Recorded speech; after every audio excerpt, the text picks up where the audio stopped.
Hello दोस्तों, welcome my YouTube channel maths अड्डा। सभी प्यारे बच्चों का मैथ्स अड्डा के प्लेटफॉर्म पर बहुत बहुत स्वागत है। उम्मीद की जाती है आप सभी बहुत अच्छे होंगे और खुशहाल होंगे। और दोस्तों, इस बार आपके सामने मैथ्स अड्डा लेकर आया है मेंसुरेशन 3D, क्षेत्रमिति 3D पर बहुत ही इंपॉर्टेंट क्लास, जो हमारी मेंसुरेशन 3D पर 24वीं क्लास रहेगी। और इस क्लास में हम आपको कराने वाले हैं हाई लेवल क्वेश्चन, उन सवालों को जो बिल्कुल बहुत ही बड़े लेवल के रहते हैं। आज उन सवालों का दोस्तों खात्मा करेंगे, बहुत ही अच्छे से उन्हें सॉल्व करेंगे। जैसे आप थंबनेल में देख सकते हो, यहाँ पर मैंने लिखा है त्रिज्याखंड को मोड़कर, त्रिज्याखंड को मोड़कर बनाया गया शंकु। मतलब आपको बोला जाएगा क्वेश्चन में एक त्रिज्याखंड है और उसे मोड़कर एक शंकु बनाया गया है, और उस शंकु के बारे में आपसे पूछा जाता है। शायद शंकु की त्रिज्या पूछ ली जाए, शायद शंकु की ऊंचाई पूछ ली जाए, शायद शंकु का आयतन आपसे पूछ लिया जाए। इसके अलावा शंकु का वक्र पृष्ठ और संपूर्ण पृष्ठ भी आपसे पूछा जा सकता है। दोस्तों, आपको सभी फॉर्मूले कराए गए हैं। आज हम इन क्वेश्चनों को बहुत ही अच्छे से समझेंगे। पहले उनकी थीम को समझेंगे कि उनका क्या बेस रहता है जब त्रिज्याखंड से मोड़कर आपको बोला जाएगा शंकु बनाया जाए, और फिर उसके आधार पर बहुत ही इंपॉर्टेंट क्वेश्चन लेने वाले हैं। बिल्कुल सीक्वेंस में चलेंगे, पहले छोटे क्वेश्चनों को सॉल्व करेंगे, उसके बाद हम बड़े क्वेश्चन को सॉल्व करेंगे। तो यदि आपको अच्छा लेवल बनाना है तो लास्ट तक देखना। उससे पहले दोस्तों आपको बता दिया जाता है, इससे पहले मैंने मेंसुरेशन 3D की 23 क्लास कराई है, जिनका लिंक आपको डिस्क्रिप्शन बॉक्स में दिखेगा। यदि आपका कोई भी पार्ट छूटा हुआ है तो आप हमारे चैनल पर जाकर देख सकते हैं। और दोस्तों, जो हमारे साथी नए हैं, जिन्होंने अभी तक चैनल को सब्सक्राइब नहीं किया, तो भाई आप चैनल को सब्सक्राइब कर लीजिए, साथ में बेल आइकन को प्रेस करके रखिए ताकि हर वीडियो का नोटिफिकेशन आपको मिल सके। और आज का पार्ट स्टार्ट करते हैं बिना टाइम वेस्ट करे। आइए पहले आज के क्वेश्चन के बेस को समझते हैं। दोस्तों, यहां पर मैंने लिखा है त्रिज्याखंड को मोड़कर एक शंकु बनाना। मतलब आपको एक त्रिज्याखंड दिया जाएगा और उसे मोड़कर बोला जाएगा एक शंकु बनाया गया है, और फिर क्वेश्चन आपसे शंकु के बारे में पूछेगा। मतलब या तो उसकी रेडियस या उसकी हाइट या उसका आयतन या उसका क्षेत्रफल आपसे पूछा जाएगा। अब दोस्तों, त्रिज्याखंड क्या होता है? त्रिज्याखंड होता है किसी वृत्त का हिस्सा। मतलब यदि मैं इसे कंप्लीट करूं तो कुछ इस प्रकार आपका वृत्त बनेगा, ये आपका वृत्त बनेगा। और ये जो नीला हिस्सा है, ये आप देख सकते हो, ये नीले वाला, ये उस वृत्त का हिस्सा है। मतलब वृत्त के हिस्से को बोला जाता है त्रिज्याखंड। अब दोस्तों, यहाँ पर आज के क्वेश्चन की थीम को समझना।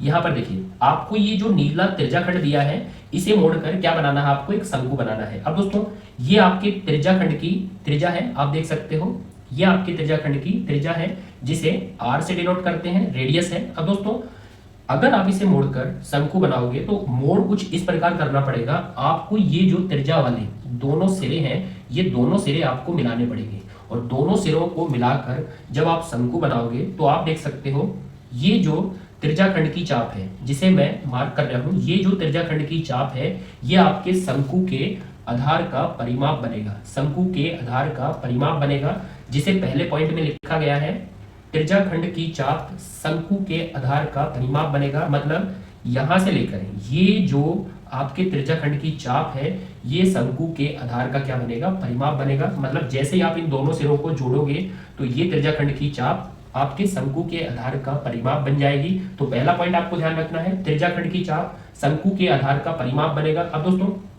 चाप क्या होती है? चाप होती है आपकी 2 पाई r थीटा बटे 360। ये आपकी चाप का फॉर्मूला होता है 2 पाई r थीटा बटे 360। और दोस्तों, शंकु के आधार का परिमाप देख सकते हो, शंकु का आधार है वो वर्ताकार है, और वृत्त का परिमाप होता है 2 पाई r। मतलब त्रिज्याखंड की चाप क्या होगी? 2 पाई r थीटा बटे 360, और शंकु के आधार का परिमाप मतलब उस वृत्त का परिमाप क्या होगा? 2 पाई r। अब दोस्तों, यहाँ त्रिज्या रहेगी आपके त्रिज्याखंड की, और यहाँ त्रिज्या रहेगी आपके शंकु की। दूसरा दोस्तों, जैसे ही आप इन सिरों को मिलाओगे, जैसे ही आप इन सिरों को मिलाओगे, तो जैसे ही आप मिलाओगे, मिलाने से जो ये आप त्रिज्या देख रहे हो, ये त्रिज्या बन जाएगी आपके शंकु की तिर्यक ऊंचाई। आपके शंकु की तिर्यक ऊंचाई, आप कोई ऐसा कागज लेना और उसे इस प्रकार जोड़ना, तो जो ये त्रिज्या होगी ना, वो आपके शंकु की बन जाएगी तिर्यक ऊंचाई। तो यहाँ पर देख सकते हो दूसरा पॉइंट, त्रिज्याखंड की त्रिज्या, त्रिज्याखंड की त्रिज्या शंकु की तिर्यक ऊंचाई बनेगी, जिसे हम L से डिनोट करते हैं। तो यहाँ पर L रखते हैं। अब दोस्तों, जो आपकी त्रिज्याखंड की त्रिज्या होगी, यहाँ पर देख सकते हो, वो आपके शंकु की तिर्यक ऊंचाई मतलब L बनेगी। अब दोस्तों, मोटे मोटे आपको 2 पॉइंट याद रखने हैं। पहला, त्रिज्याखंड की जो चाप होगी वो शंकु के आधार का परिमाप बनेगी, और त्रिज्याखंड की जो त्रिज्या होगी वो शंकु की तिर्यक ऊंचाई बनेगी। अब दोस्तों, चाप का फॉर्मूला 2 पाई r थीटा बटे 360, और शंकु के आधार का परिमाप 2 पाई आर। अब दोस्तों त्रिज्या खंड की त्रिज्या आर से डिनोटेड है यहाँ पर, और शंकु की तिर्यक ऊंचाई वो एल से डिनोटेड है। अब दोस्तों इन दोनों पॉइंटों को अच्छे से नोट डाउन कर लेना, और फिर लेते हैं इनके आधार पर बहुत ही प्यारे प्यारे क्वेश्चन। अब पहला क्वेश्चन आपके सामने है बच्चों, एक बार आप क्वेश्चन पढ़ सकते हो। आपको दिया है एक त्रिज्या खंड की चाप जो केंद्र पर 216 डिग्री का कोण बनाती है। मतलब ये जो त्रिज्या खंड की चाप है ये केंद्र पर 216 डिग्री का कोण बनाती है। अब दोस्तों आगे पढ़िए, आपको बोला है उसकी त्रिज्या को जोड़कर, दोस्तों इसी प्रकार से क्वेश्चन आता है, त्रिज्याओं को जोड़कर एक शंकु बनाया गया है यदि त्रिज्या खंड की त्रिज्या 25 मीटर है। भाई त्रिज्या खंड की जो त्रिज्या है वो हमें 25 मीटर दी है, तो आपसे पूछी गई है शंकु की ऊंचाई कितने मीटर होगी। और दोस्तों मैंने आपको 2 पॉइंट लिखाए थे, जिसमें से पहला पॉइंट था आपका जो आपका त्रिज्या खंड की चाप होती है, त्रिज्या खंड की जो चाप होती है जिसका फॉर्मूला मैंने लिखा है, त्रिज्या खंड की जो चाप होती है वो आपके शंकु के आधार का परिमाप बनती है। अब दोस्तों दूसरा पॉइंट मैंने आपको लिखाया था, दूसरा पॉइंट लिखाया था मैंने, जो आपके त्रिज्या खंड की त्रिज्या होती है वो शंकु की तिर्यक ऊंचाई बनती है। अब आप देख सकते हो शंकु की जो तिर्यक ऊंचाई है वो कैसे आएगी, आपको त्रिज्या दी गई है त्रिज्या खंड की 25, और जो त्रिज्या खंड की त्रिज्या होती है वो शंकु की तिर्यक ऊंचाई बनती है। मतलब शंकु की तिर्यक ऊंचाई 25 मीटर रहेगी। अब दोस्तों यहाँ पर देखिए, आप यहाँ पर देख सकते हो जो त्रिज्या खंड की चाप होती है वो आपके शंकु के आधार का परिमाप बनती है। मतलब ये जो चाप है ये मुड़कर शंकु के आधार का क्या बन जाएगी, परिमाप बन जाएगी। अब दोस्तों यहाँ पर कैंसिल होने वाले डाटा देखिए, जैसे 2 पाई से 2 पाई आप कैंसिल करोगे, यहाँ पर है आपके त्रिज्या खंड की त्रिज्या जो हमें 25 मीटर दी गई है, तो त्रिज्या खंड की त्रिज्या 25 मीटर दी गई है। और दोस्तों थीटा बटे 360, अब थीटा हमें यहाँ पर देखिए 216 डिग्री दिया गया है, तो थीटा बटे 360। अब दोस्तों यहाँ पर मात्र बचा आपके शंकु के आधार की त्रिज्या, शंकु के आधार की त्रिज्या जो आप देख सकते हो यहाँ r से डिनोटेड है, तो शंकु के आधार की त्रिज्या आएगी। अब यहाँ पर आपको कैलकुलेशन करनी है, और जैसे ही आप कट करोगे तो ये बनेगा आपका 3/5। अब दोस्तों इसको आप चाहो तो 24 से कट कर सकते हो, 12 से कट कर सकते हो, ये बनेगा 3/5। अब यहाँ 5 से कट करोगे तो ये आपका 5 आएगा,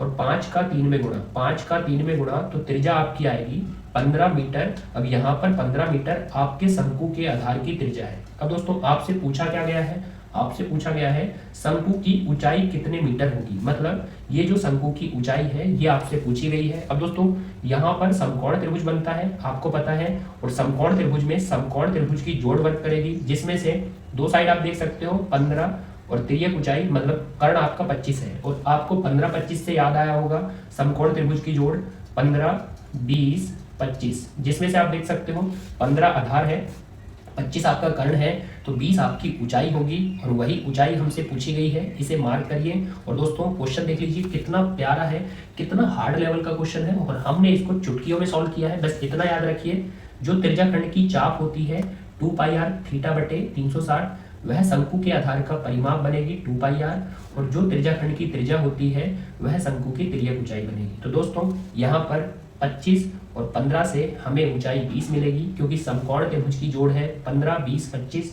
और दोस्तों अब यहाँ पर हमारी ऊंचाई 20 है, तो ऑप्शन देखा जाए तो पहला ऑप्शन हमारा साथी है, तो इसे टिक कर दीजिए। और दोस्तों एक सवाल और लेते हैं इसी प्रकार का, ताकि थीम हमें अच्छे से सेट हो तो बढ़िया। यहाँ पर दिया है दोस्तों, आपको बोला गया है किसी 28 सेंटीमीटर व्यास वाली अर्धवर्ताकार शीट को मोड़कर एक शंकु बनाया गया है, शंकु की ऊंचाई लगभग कितने सेंटीमीटर होगी। अब दोस्तों आप देख सकते हो एक आपको अर्धवर्ताकार शीट दी गई है, यहाँ पर देखिए अर्धवर्ताकार शीट। अब आपको पता होना चाहिए अर्धवर्ताकार शीट होती है वृत्त का आधा हिस्सा, वृत्त का आधा हिस्सा, और इसका व्यास, व्यास होता है 2r, जो हमें दिया है 28 सेंटीमीटर। अगर व्यास 28 है तो वहां से त्रिज्या हमें मिलेगी 14 सेंटीमीटर। अब दोस्तों ये जो अर्धवर्ताकार शीट है इसकी त्रिज्या आपकी 14 सेंटीमीटर है, आप मार्क कर सकते हो। अब दोस्तों आपको मैंने 2 पॉइंट लिखाए थे, जब भी ऐसे किसी त्रिज्या खंड को मोड़कर शंकु बनाया जाता है तो पहला पॉइंट याद रखना, त्रिज्या खंड की जो चाप होगी 2 पाई आर थीटा बटे 360 वो बनेगी शंकु के आधार का परिमाप, मतलब 2 पाई आर। अब दोस्तों दूसरा पॉइंट हमने लिखा था, जो आपके त्रिज्या खंड की त्रिज्या होगी वो आपके शंकु की तिर्यक ऊंचाई बनेगी, मतलब एल बनेगी। अब दोस्तों फिर से आपको त्रिज्या मिली है 14 सेंटीमीटर, और जो त्रिज्या खंड की त्रिज्या है वह शंकु की तिर्यक ऊंचाई एल बनेगी। अब यहाँ पर तिर्यक ऊंचाई आ चुकी है, जो आ चुकी है हमारी 14 सेंटीमीटर। अब दोस्तों यहाँ देखिए आपको दी है त्रिज्या खंड की त्रिज्या, 14, तो हम त्रिज्या खंड की चाप ला सकते हैं जो शंकु के आधार के परिमाप के बराबर होती है। अब दोस्तों वही 2 पाई से 2 पाई फिर से कैंसिल हो जाएगा। अब यहाँ पर है त्रिज्या खंड की त्रिज्या, तो त्रिज्या खंड की त्रिज्या आप देख सकते हो 14 है, 14 रखिए, और यहाँ पर है θ/360। अब दोस्तों ये आपका अर्धवर्ताकार शीट बोली है, आप क्वेश्चन में देख सकते हो अर्धवर्ताकार मतलब आधा वृत्त, और दोस्तों आधा वृत्त जो होता है वो होता है 180 डिग्री का, क्योंकि पूरा जो वृत्त होता है वो 360 डिग्री का होता है, आधा वृत्त आपका 180 डिग्री का होगा, तो थीटा रहेगा 180 डिग्री। यहाँ पर आएगा 1/2, और 1/2 जैसे ही आप करोगे 2 से कट करोगे तो आपकी त्रिज्या जाएगी जो शंकु की वो रहेगी आपकी 7 सेंटीमीटर। अब दोस्तों शंकु की जो त्रिज्या है वो 7 सेंटीमीटर है। अब आपसे पूछा क्या गया है वो फोकस करिए, शंकु की त्रिज्या नहीं पूछी, आपसे पूछा गया है शंकु की ऊंचाई लगभग कितने सेंटीमीटर होगी, वही आपसे शंकु की ऊंचाई पूछी गई है। अब दोस्तों यहाँ पर ध्यान देना, आप देख सकते हो 7 है और ये हमारी तिर्यक ऊंचाई 14 है, तो 7 और 14 किसी भी जोड़ में नहीं आते, किसी भी समकोण त्रिभुज की जोड़, किसी भी ट्रिपलेट्स में 7 14 नहीं आते। तो दोस्तों आपको इस समकोण त्रिभुज में पाइथो को वर्ग कराना पड़ेगा, और पाइथो क्या होती है, कर्ण का वर्ग बराबर आधार का वर्ग प्लस आपके लंब का वर्ग, लंब देख सकते हो ऊंचाई का वर्ग। अब दोस्तों ये आपका बनेगा 14 का वर्ग 196, और दोस्तों यहाँ पर 49 आएगा प्लस ऊंचाई का वर्ग, लंब का वर्ग ऊंचाई का वर्ग। अब दोस्तों जैसे ही 49 आप माइनस करोगे, 49 माइनस करने पर 147 आएगा, और बराबर बचा ऊंचाई का वर्ग, और दोस्तों ऊंचाई का वर्ग बचेगा और वर्ग से इधर आपका वर्गमूल लग जाएगा। अब 147 का वर्ग, अब दोस्तों 147 का वर्ग नहीं हो सकता क्योंकि जो 147 है वो एक पूर्ण वर्ग संख्या नहीं है, लेकिन दोस्तों यहाँ पर देख सकते हो आपको लगभग में आंसर देना है। 147 144 के पास है, तो आप बोल सकते हो कि 147 को हम लगभग में ले लेंगे 144, और 144 की करनी करेंगे तो हमें 12 सेंटीमीटर हमें ऊंचाई मिल जाएगी शंकु की। तो ऑप्शन देखा जाए तो 12 सेंटीमीटर लगभग कौन से ऑप्शन में, तो तीसरे ऑप्शन में लगभग 12 सेंटीमीटर हमारे शंकु की ऊंचाई होगी, तो इस ऑप्शन को टिक कर दीजिए। और दोस्तों कितने बेहतरीन क्वेश्चन है, बस आपको 2 पॉइंट याद रखने हैं। त्रिज्या खंड की जो चाप रहेगी वो शंकु के आधार का परिमाप बनेगी, त्रिज्या खंड की जो त्रिज्या होगी वो शंकु की तिर्यक ऊंचाई बनेगी। यहाँ पर देख सकते हो दोस्तों बहुत ही अच्छे लेवल का क्वेश्चन है, आपको बोला है किसी 10 सेंटीमीटर व्यास 15 सेंटीमीटर ऊंचाई वाले खोखले शंकु को खोलकर एक त्रिज्या खंड बनाया गया है। अब दोस्तों इस बार आपको शंकु के डाटा दिए हैं, शंकु के क्या डाटा दिए हैं, उसके आधार का व्यास आपको 10 सेंटीमीटर दिया है। अब दोस्तों शंकु के आधार का व्यास आपको 2r कितना दिया है, 10 सेंटीमीटर दिया है। अब व्यास 10 सेंटीमीटर है उस शंकु का, तो त्रिज्या जाएगी उसकी 5 सेंटीमीटर दोस्तों, तो त्रिज्या को मार्क कर सकते हो आप 5 सेंटीमीटर। उसके बाद आपको बोला गया है उस शंकु की जो ऊंचाई है वो 12 सेंटीमीटर है, मतलब ये वाली जो शंकु की ऊंचाई है ये आपकी 12 सेंटीमीटर है, और ऊंचाई और जो त्रिज्या है वो हमेशा समकोण पर मिलती है। अब दोस्तों क्या बोला गया है, इसको खोलकर एक त्रिज्या खंड बनाया गया है। अब दोस्तों जैसे इस शंकु को खोला जाएगा उससे क्या बनाया गया है, एक त्रिज्या खंड बनाया गया है, और त्रिज्या खंड की त्रिज्या कितने सेंटीमीटर होगी, मतलब उसकी जो रेडियस है वो रेडियस हमसे पूछी गई है। अब दोस्तों यहाँ पर ध्यान दीजिए, मैंने आपको बोला था कि 2 पॉइंट याद रखने हैं। पहला पॉइंट था कि त्रिज्या खंड की जो चाप होगी वो शंकु के आधार के परिमाप के बराबर होगी, और दूसरा जो पॉइंट था उसमें मैंने बोला था जो आपके त्रिज्या खंड की त्रिज्या होगी, त्रिज्या खंड की त्रिज्या शंकु की तिर्यक ऊंचाई के बराबर होती है। अब दोस्तों यहाँ पर आपसे वो त्रिज्या खंड की त्रिज्या आपसे पूछी गई है, तो क्वेश्चन मार्क करते हैं। अब दोस्तों आपको लानी है शंकु की तिर्यक ऊंचाई, और शंकु की जो तिर्यक ऊंचाई होगी वो त्रिज्या खंड की त्रिज्या के बराबर थी। अब दोस्तों यहाँ देख सकते हो ये समकोण त्रिभुज है, और समकोण त्रिभुज में समकोण त्रिभुज की जोड़ करती है, आधार देख सकते हो बच्चों 5 है, ऊंचाई देख सकते हो 12 है, तो कौन सी जोड़ वर्क करेगी, आपके समकोण त्रिभुज की जोड़ होती है 5 12 और 13, जिसमें आपका कर्ण 13 आता है। तो दोस्तों 13 सेंटीमीटर आपका कर्ण रहेगा, तिर्यक ऊंचाई 13 रहेगी, और तिर्यक ऊंचाई 13 है तो त्रिज्या खंड की त्रिज्या भी आपकी 13 आएगी, तो 13 सेंटीमीटर उस त्रिज्या खंड की त्रिज्या है। तो ऑप्शन देखा जाए तो पहला ऑप्शन है। दोस्तों देख सकते हो कितने मस्त सवाल है, इस बार हमें त्रिज्या खंड के डाटा नहीं, इस बार हमें शंकु के डाटा दिए हैं, जिसका व्यास 10 था तो त्रिज्या 5 आएगी, ऊंचाई आपको 12 दी है, 5 12 तो तिर्यक ऊंचाई 13, और तिर्यक ऊंचाई त्रिज्या खंड की त्रिज्या होती है तो 13 सेंटीमीटर त्रिज्या खंड की त्रिज्या। अब दोस्तों शायद आपसे उस त्रिज्या खंड का व्यास पूछ ले, उस त्रिज्या खंड का क्या पूछ ले, व्यास पूछ ले। अब उसकी त्रिज्या आ चुकी है कितनी, 13, त्रिज्या 13 है तो व्यास आपको पता है 13 दूनी 26, क्योंकि 13 इधर और 13 इधर, तो व्यास आपका 26 हो जाएगा। लेकिन अभी हाल फिलहाल त्रिज्या पूछी है तो पहले ऑप्शन को टिक करिए। और दोस्तों इसी के आधार पर बिल्कुल सेम क्वेश्चन, बिल्कुल फोटोकॉपी क्वेश्चन आपके लिए है, आप देख सकते हो। ये क्वेश्चन आपके लिए बच्चों, आप देख सकते हो सेम क्वेश्चन है। किसी 8 सेंटीमीटर त्रिज्या 6 सेंटीमीटर ऊंचाई वाले खोखले शंकु, वही आपको शंकु के डाटा दिए हैं, खोलकर एक त्रिज्या खंड बनाया गया है। मतलब इस शंकु को खोलकर आपको बोला गया है एक त्रिज्या खंड बनाया गया है, तो उस त्रिज्या खंड की त्रिज्या कितने सेंटीमीटर होगी, इसकी रेडियस कितने सेंटीमीटर होगी। तो दोस्तों रेडियस का आंसर कमेंट बॉक्स में फेंक के मारिए और फिर बढ़ते हैं हम अगले टाइपों की ओर। अब इस क्वेश्चन के दोस्तों ऑप्शन आपके पास में है, तो मुझे बताना कि कौन सा ऑप्शन आंसर है। अब बच्चों एक बहुत ही अच्छे लेवल का क्वेश्चन आपके सामने है, आप ऑप्शन भी देख सकते हो कि ऑप्शन इतने बड़े बड़े दिख रहे हैं, तो वैसे ये क्वेश्चन थोड़ा हार्ड है, थोड़े अच्छे लेवल का है। तो यहाँ पर देखिए क्वेश्चन किस प्रकार का है। एक वृत्त की त्रिज्या 35 मीटर है, मतलब ये जो आपको वृत्त दिख रहा है इसकी त्रिज्या, इसकी रेडियस हमें 35 मीटर दी है। आगे बढ़िए, आपको बोला है एक चाप जो वृत्त के केंद्र पर 216 डिग्री का कोण बनाती है। मतलब एक चाप है, ये वाली हमने वो चाप ले ली, यहां से लेकर यहां तक, ये वृत्त के केंद्र पर 216 डिग्री का कोण बनाती है। तो ये वो 216 डिग्री का कोण है जो वृत्त के केंद्र पर बना है। अब दोस्तों यहाँ पर बोला है इस त्रिज्या खंड को मोड़कर एक शंकु बनाया गया। तो दोस्तों यहाँ पर हमारी लैंग्वेज आ चुकी है, त्रिज्या खंड को मोड़कर शंकु बनाया गया और उस शंकु का आयतन कितने घन मीटर होगा। तो हमसे शंकु का आयतन पूछा है जो होता है 1/3 पाई आर स्क्वायर एच। अब दोस्तों यहाँ पर देख सकते हो, यहाँ पर शंकु की त्रिज्या चाहिए और शंकु की ऊंचाई चाहिए, तो हमें लानी पड़ेगी शंकु की त्रिज्या और शंकु की ऊंचाई।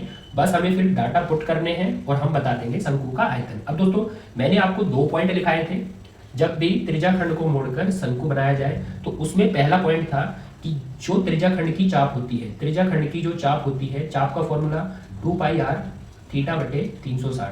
तो जो त्रिज्या खंड की चाप होती है वो शंकु के आधार का परिमाप बनती है, मतलब शंकु के आधार का परिमाप 2 पाई आर। अब दोस्तों यहाँ से आप ला सकते हो शंकु की त्रिज्या, तो कैलकुलेशन करेंगे 2 पाई से 2 पाई कैंसिल होगा। अब दोस्तों त्रिज्या खंड की त्रिज्या जो हमें दी है 35 मीटर। अब दोस्तों थीटा मतलब वो डिग्री हमारी 216 डिग्री है, तो θ/360। अब यहाँ पर दोस्तों सिर्फ बची है शंकु की त्रिज्या, तो मात्र कैलकुलेशन करनी है। अब दोस्तों ये जैसे ही कट करोगे भाई, ये 72 से कट होगा, 72 से ये हमारा 3 बार और 72 से ये हमारा क्लियरली 5 बार। 5 से कट करेंगे तो ये हमारा आएगा कितना, 7, और 7 का 3 में तो 21 मीटर हमारे शंकु के आधार की त्रिज्या है।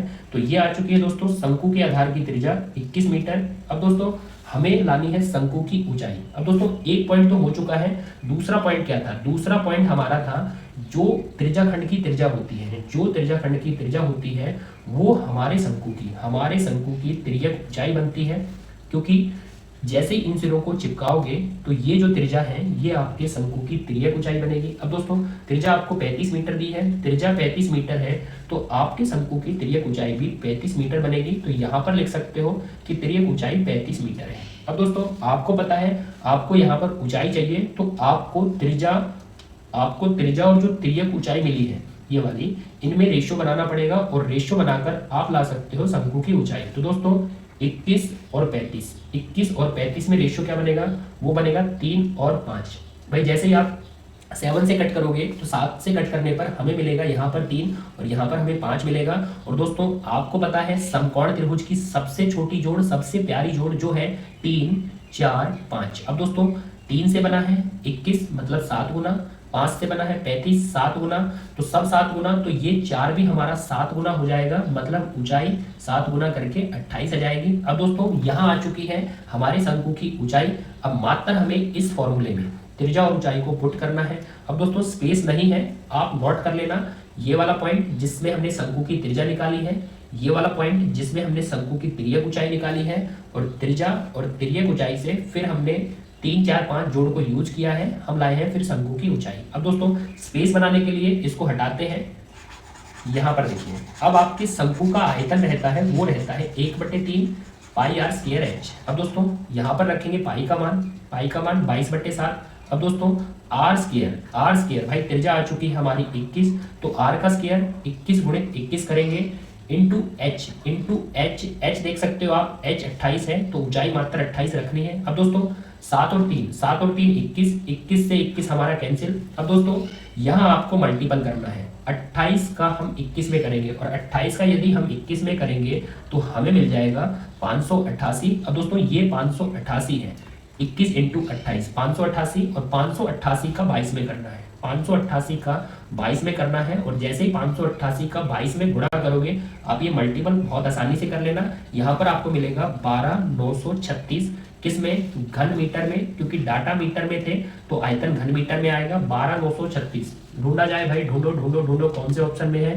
तो ये वाला ऑप्शन है 12936। तो दोस्तों देख सकते हो कितने अच्छे लेवल के क्वेश्चन है, लेकिन हमने हमारी थीम को सेट करा और इन क्वेश्चन को बहुत प्यारे तरीके से सॉल्व करा। पहला पॉइंट, त्रिज्याखंड की जो आपकी चाप होती है वो शंकु के आधार का परिमाप बनती है, और त्रिज्याखंड की जो त्रिज्या होती है वो हमारे शंकु की तिर्यक ऊंचाई बनती है। अब दोस्तों रेडियस और जो आपको तिर्यक ऊंचाई मिलेगी, स्लांट हाइट मिलेगी, उससे हमें हमेशा हाइट लानी पड़ेगी। और दोस्तों यहाँ पर त्रिज्या आ चुकी है, ऊंचाई आ चुकी है, तो आयतन हम बता सकते हैं। अब त्रिज्या है, ऊंचाई है, तो हम शंकु का वक्र पृष्ठ भी बता सकते हैं और हम शंकु का संपूर्ण पृष्ठ भी बता सकते हैं, बस डाटा हमारे पास होने चाहिए। तो दोस्तों इस प्रकार से आयतन, वक्र पृष्ठ और संपूर्ण पृष्ठ बताया जा सकता है, जिसमें हमारा आर, एल या एच की हमें जरूरत पड़ती है। अब दोस्तों इसी के आधार पर बिल्कुल सेम क्वेश्चन आपके लिए है।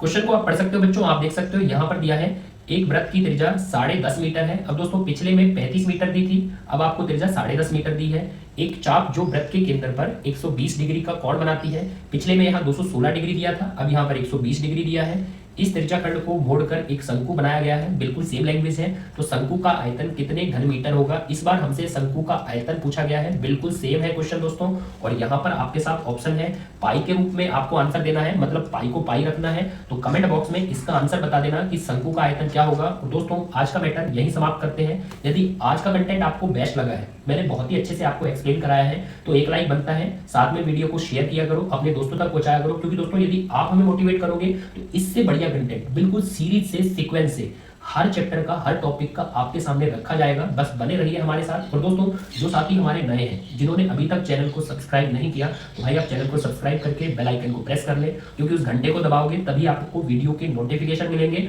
और मेरे साथ साथ चलिए, आपको डेली कंटेंट मिलेगा और आपका जो एडवांस मैथ्स है उसमें बहुत बड़ा सुधार आने वाला है। बस बने रहिए दोस्तों।